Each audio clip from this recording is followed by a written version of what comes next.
Hello, aspirants. Welcome to IS Mentorship. I welcome you all to the next lecture of Geography Class 10th. And I'm very sorry कि previous lecture में मैंने आप लोगों को बोल दिया था कि chapter number 6 is the last chapter of 10th. नहीं, एक्चुअली ओल्ड एनसीईआरटी में जो है चैप्टर 6 लास्ट है, लेकिन मैंने कल न्यू एनसीईआरटी भी देखी तो उसमें एक और इम्पोर्टेंट चैप्टर छुपा हुआ था, that is your chapter 7, life lines of national economy. ठीक है, तो इसके बारे में हम डिस्कस करेंगे। तो लाइफलाइन ऑफ नेशनल इकोनॉमी मतलब कि इकोनॉमी की क्या लाइफलाइन हो सकती है उसके बारे में we are going to learn about it. ये चैप्टर उतना बड़ा नहीं है, ज्यादा छोटा ही है, लेकिन हाँ बहुत इंटरेस्टिंग चैप्टर है। Here we are going to understand what are the different pillars on which our economy is running. Let us start. तो यहाँ पे लाइफलाइन ऑफ नेशनल इकोनॉमीज जो चैप्टर का नाम है लाइफलाइन, इसका क्या मतलब है? बेसिकली इसका ये मतलब है कि modern means of transport and communication serves as lifeline of our nation and its modern economy. ठीक है, जो बेसिकली ये चैप्टर पूरा ट्रांसपोर्टेशन पे है कि how transportation is helping out for the modern means, as a modern means for एक goods को दूसरे जगह से तीसरे जगह पहुंचाना और कम्युनिकेशन कराना। ठीक है, फाइन।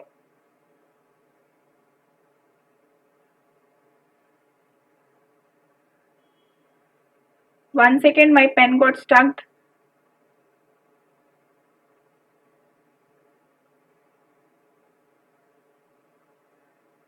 Okay fine, sorry. हाँ, चलिए तो शुरू करते हैं। Transport, what is transport? Transport is nothing but the movement of goods and services that can be done over three important domains of the earth, that is land, air and water। तीन main चीजों पे जो transportation हो रहा है वो।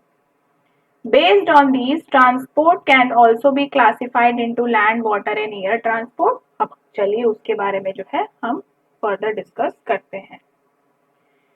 India has one of the largest road networks in the world, aggregating about 54.7 lakh kilometers।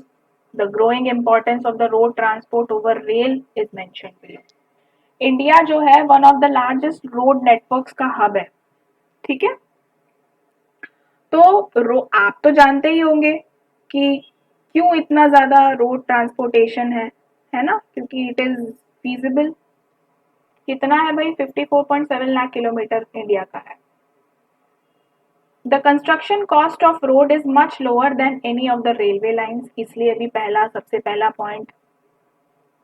ठीक है, क्यों सबसे ज्यादा रोड ट्रांसपोर्टेशन है इंडिया में? क्योंकि द कंस्ट्रक्शन कॉस्ट जो है वो रेलवे लाइन से बहुत कम है।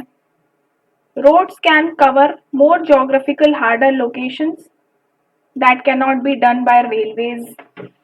ठीक है, रोड्स जो है वो हर एक कोने में जाके कवर कर सकते हैं लोकेशंस, रेलवेज जितना नहीं कर सकते। ऑब्वियसली बात है भाई, जहाँ पे ट्रक जा सकती है वहां पे ट्रेन थोड़ी ना जा सकती है।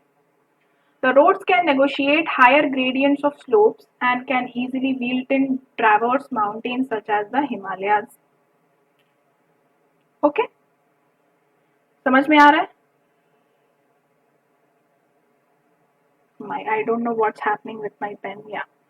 तो जो roads हैं वो रोड्स के थ्रू जो ट्रांसपोर्टेशन है वो स्लोप्स में भी हो सकती है, माउंटेन रीजन्स में भी देखिए आपके ट्रक्स वक्स जाते हैं, और easily built in traverse mountain such as the Himalayas पे भी जा सकते हैं। क्लियर?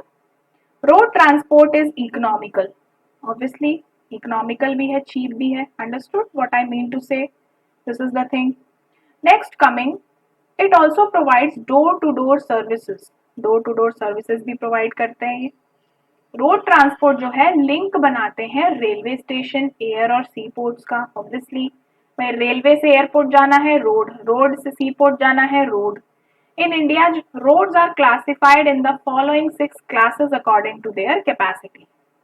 पहला है गोल्डन क्वाड्रिलैटरल सुपर हाईवेज। ठीक है, it is a network of highways connecting India's top metropolitan cities, namely Delhi, Kolkata, Chennai and Mumbai। Delhi Kolkata Chennai Mumbai को हाईवे से कनेक्ट करता है ये गोल्डन क्वाड्रिलेटरल। अब आप खुद ही अगर इंडिया का मैप में अगर बनाऊं, maybe by this pen थोड़ा सा इधर उधर, बट प्लीज एक्सक्यूज मी। और ठीक है, तो अगर मैं देखूं, 1 second, let me draw a good map.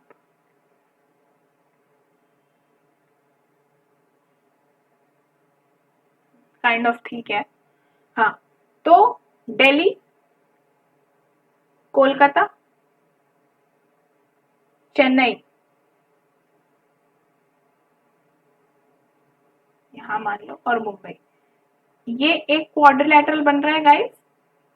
यही क्वाड्रिलेटरल के बारे में बात हो रही है, ठीक है।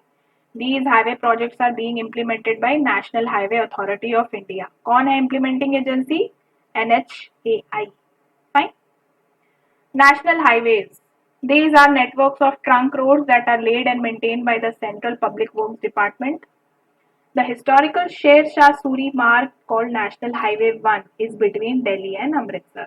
NH1 क्या है भाई? दिल्ली और अमृतसर को कनेक्ट करता है हाईवे, नेशनल हाईवे है, ठीक है। स्टेट हाईवे क्या होता है? It is linking A state capital with different district headquarters, वो स्टेट हाईवेज होते हैं। These roads are constructed and maintained by State Public Works Department. Talking about district roads.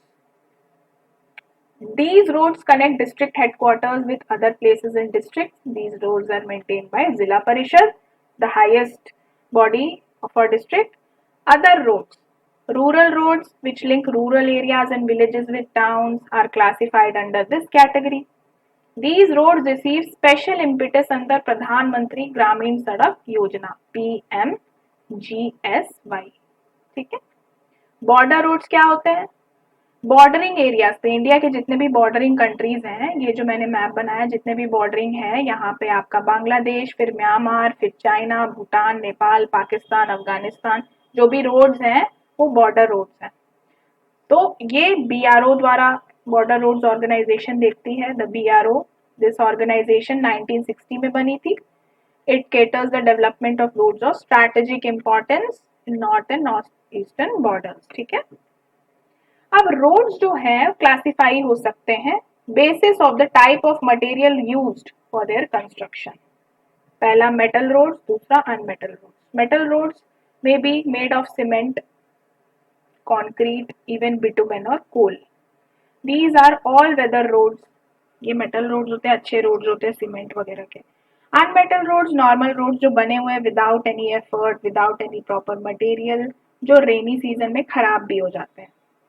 So this was everything about your roadways, ठीक है। तो I hope आप लोगों को समझ में आया होगा what is the importance of roadways, क्यों रोडवेज का रोडवेज जो है वो रेलवेज के ऊपर यूज किया जा रहा है। Got it. Now moving to next one, that is your railways.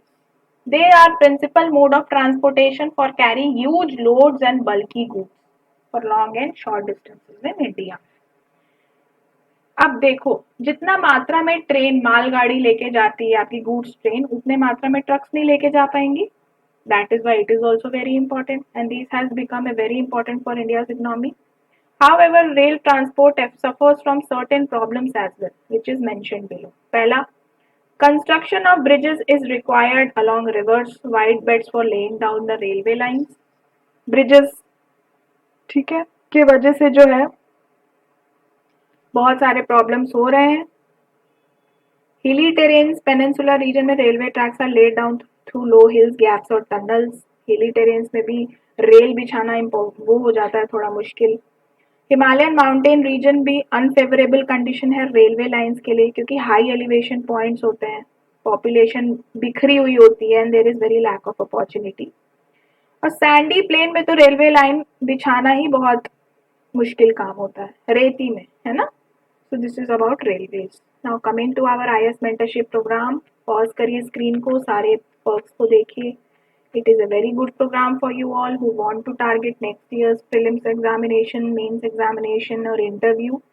And for those students who want that Riyasat Ali sir, our mentor, to have from start of their preparation that is from A to Z, उनके लिए IAS mentorship का foundation programme है. Very good, meticulously design for you all by keeping everything in mind, 1-to-1 mentorship. ठीक है, हम batches frequently launch करते रहते हैं and you can see Riyasat Ali sir with the toppers, they have made it to the examinations by working very hard under him.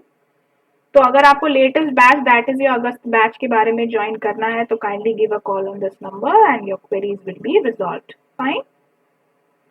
Next coming to pipelines. भाई pipelines भी तो एक मोड ऑफ ट्रांसपोर्टेशन है. A pipeline network uses pipes usually underground to transport and distribute fluids. ठीक है, obviously these are used to transport water, crude oil, petroleum, natural gas, fertilizer factory and big thermal power plants. Solids भी transport हो सकते हैं when converted into slurry. Slurry क्या होता है? एक थिक सॉलिड का विस्कोस हाई विस्कोसिटी वाला होता है. 3 इंपॉर्टेंट नेटवर्क्स हैं पाइपलाइंस के. देखिए, from oil field in upper Assam to Kanpur, from Salaya in Gujarat to Jalandhar, from Hazira in Gujarat to Jagdishpur. This is very good example, you can rote learning it. Waterways, pipelines के बारे में समझ लिया. Next is your waterways. ठीक है, next mode of transportation, it is the cheapest. They are more suitable for carrying heavy and bulky goods. It is fuel efficient, बहुत ही कम fuel में ज्यादा देर चलने वाला, इन्वायरमेंट फ्रेंडली है, नो पॉल्यूशन. और एक और इसका एक डीमेरिट ये है कि इनको टाइम बहुत लगता है पहुंचने में. They takes a lot of time. National waterways, 1 Ganga river है between Allahabad and Haldia. 2 Brahmaputra river between Sadiya and Dhubri. 3 west coast of canal in Kerala. ये सब चीजें एग्जाम्पल, वेरी गुड एग्जाम्पल हैं. 4 भी देखो, it specified stretches from Godavari and Krishna, है ना. 5 क्या है? रिवर ब्राह्मणी, मतई रिवर के पास महानदी और Brahmaputra Brahmani river. So this is your important things, you can remember it. Talking about major seaports in India. India trade with foreign countries is carried out by ports. Obviously, there are 2 major and 200 notified non-major ports in India. Here is the list of major ports. मैंने आपके लिए list भी दे दी है. Kandla port, Mumbai, Marmagao, Mangalore. आपको सारे का location याद करना मैंडेटरी है. Kochi, Tuticorin, Chennai, Visakhapatnam is the deepest landlocked and well-protected port. One of the oldest port, Chennai, Paradweep Port, Odisha में. कोलकाता inland riverine port और हल्दिया port जो है, that has been developed as subsidiary port. ठीक है, fine. तो ये था आपका ports के बारे में. Now talking about the last mode, that is your airways. Who loves airways? हाँ, बहुत लोग अभी तक विजिट भी नहीं किए होंगे. I hope in future you will be doing it. Obviously it is the fastest, most comfortable, most prestigious mode of transport. लेकिन आप इसका एक डीमेरिट बताइए कि भैया ये बहुत ज्यादा कॉस्टली है. Not everyone can afford it. Where as the waterways cheapest है, लेकिन इसका एक डीमेरिट है कि भाई टाइम ज्यादा लेता है, और टाइम तो बहुत ही कम लेता है. It has made access easier to the terrain areas like high mountains, dreary desert, dense forests, long oceans. And the air transport was nationalized, मतलब Government of India ने ले लिया था 1953 में. Air India provides domestic and international air service. Now I hope you must be knowing what is happening with Air India. Pawan Hans Helicopter Limited provided helicopter services to Oil and Natural Gas Corporation in its offshore operations. In inaccessible areas, वहां पे भी जहां पे difficult terrain है. But however, air travel is not within the reach of the common people because it is very very much costly. Clear? So this is all about your today's lecture. This today's lecture was very small, pretty and informative for you all. Covered very attractive points. That is your major transportation, everything. I hope कि आप लोगों को अच्छा लगा होगा. देखो ये chapter छोटा था, बट फिर भी मैं नहीं चाहती थी कि ये स्किप हो जाए, क्योंकि it is having very important points. Transportation के बारे में आपको पता होना चाहिए. ठीक है, तो इसी के साथ I am ending the lecture and now I am sure that I have completed geography class 10th with this chapter number 7. Next lecture में will be jump into geography class 11th. ठीक है, तो we'll meet in the next lecture. Till then, revise all the classes and stay focused.